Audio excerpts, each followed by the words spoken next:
एक ऐसी विदाई जहां डोली कभी ससुराल नहीं पहुंची। एक ऐसी मां जिसने अपनी ही बेटी के मुंह में एक दो नहीं बल्कि 300 दामादों को नदी की लहरों में समा जाने दिया।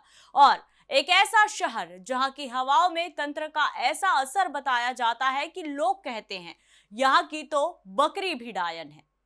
आज हम आपको किसी कहानी में नहीं बल्कि बिहार के बेगूसराय के उस बखरी इलाके में लेकर जा रहे हैं जिसे आज भी जादू टोने की नगरी के नाम से जाना जाता है। नमस्कार, बहुत स्वागत आप सभी का राष्ट्र टीवी पर। मैं हूं आपके साथ पूजा शर्मा।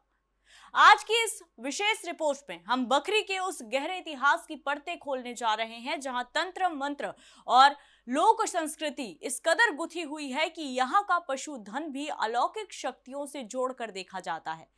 प्रशासनिक तौर पर 1956 में स्थापित यह अनुमंडल ऐतिहासिक रूप से मध्य प्रदेश की धार नगरी के राजा भोज के वंशजों राजा थान सिंह, मान सिंह और हरि सिंह से जुड़ा है। ये राजा अपने साथ न केवल सत्ता लाए बल्कि अपनी कुल देवी की तांत्रिक उपासना की वो समृद्ध परंपरा भी ले आए जिसने बखरी को तंत्र नगरी बना दिया। सबसे पहले बात उस चर्चित उक्ति की, बखरी की बकरी भी डायन है। स्थानीय लोग इसे मात्र मुहावरा नहीं मानते। सदियों से यहाँ कामरूप की तर्ज पर वाम मार्गी और दक्षिण मार्गी साधनाएं चलती रहीं। तांत्रिक समाज शास्त्र के अनुसार यहाँ तंत्र का अभ्यास इतना सघन था कि माना जाने लगा कि यहाँ के जीव जंतुओं के व्यवहार में भी जादुई बदलाव आ सकते हैं। बकरी शब्द यहाँ प्रतीकात्मक भी है क्योंकि यहाँ होने वाली व्यापक छागड़ बलि ने बकरियों को धार्मिक केंद्र बना दिया था।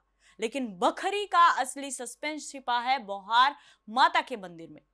यह दुनिया का शायद इकलौता ऐसा मंदिर है जहां किसी देवी की नहीं बल्कि एक तांत्रिक महिला की पूजा की जाती है जिसे लोक कथाओं में डायन कहा गया है। कथा के अनुसार करीब 400 साल पहले बोहरा माता अपनी बेटी रेशमी से इतना प्यार करती थी कि उसे खुद से दूर नहीं होने देना चाहती थी। रेशमी का जब भी विवाह होता तो और वो विदा होकर नाव से निकलती तो बोहार माता अपनी तंत्र शक्ति से कमला नदी में भारी उथल पुथल मचाती थी। नतीजा, नाव डूब जाती, दामाद और बाराती मारे जाते पर रेशमी बचकर वापस मां के पास लौट आती थी।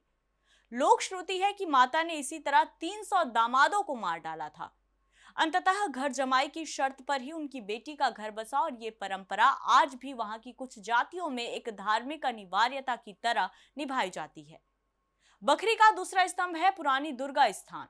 इसका इतिहास 800 साल पुराना है।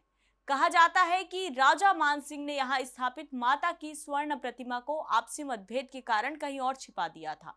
तब देवी ने पुजारी को स्वप्न में दर्शन दिया और कहा कि मैं यही हूँ, मेरी मिट्टी की प्रतिमा बनाकर पूजा करो। तब से आज तक यहाँ मिट्टी की मूर्ति की ही पूजा होती है जिसे विजयादशमी के बाद विसर्जित कर दिया जाता है। यहाँ का माहौल महाअष्टमी की रात को पूरी तरह बदल जाता है। नेपाल, ओडिशा और बंगाल के बड़े बड़े तांत्रिक यहाँ अपनी सिद्धियां पूरी करने आते हैं। काले बकरे की निशा बलि और विजयादशमी की शाम को भैंसे की बलि यहाँ की सदियों पुरानी तांत्रिक परंपरा का हिस्सा है। बकरी की एक और अद्भुत बात है यहाँ का सामाजिक ताना बाना।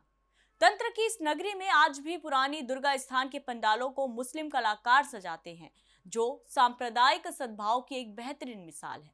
चाहे वो बोहरा माता और बंगाल के तांत्रिक नटवा दयाल के बीच हुआ तंत्र युद्ध हो या रहस्यमयी सुरंगों वाली सोने की नाव की कथा, बखरी आज भी विज्ञान और विश्वास के बीच एक अनसुलझी पहेली बनी हुई है। क्या यह सिर्फ अंधविश्वास है या एक प्राचीन विरासत? ये फैसला हम आप पर छोड़ते हैं। फिर मिलेंगे एक ऐसी ही अनसुनी कहानी के साथ। नमस्कार।